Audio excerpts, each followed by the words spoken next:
Dieu riait beaucoup, c'est l'histoire d'un artiste juif qui décide d'aller se réinventer en Israël, où il n'a pas sa place et où l'attend un naufrage.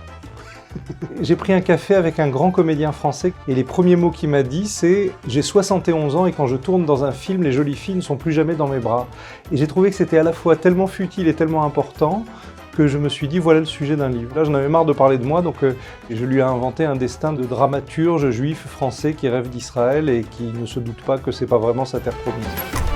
Au début du Shabbat, les Juifs racontent l'histoire du roi David et de la Shulamite. En fait, à l'origine, c'était le roi David qui était très vieux, qui avait froid, et on lui a mis une jeune esclave dans son lit, et elle lui servait qu'à le réchauffer. J'aimais bien l'idée du vieux roi David qui sert absolument plus à rien, qui voit même plus les collines de son royaume, mais qui fait semblant de les voir, et il passe ses nuits à avoir froid, et on lui met une fille dans les bras, et il sait pas quoi en faire non plus. Pour raconter un vieux metteur en scène qui sait plus quoi faire de sa carcasse, le roi David, ça m'allait très bien. J'avais envie de parler de ces artistes qui savent plus où se mettre, parce que ça me ressemble beaucoup d'avoir été dans plusieurs médiums.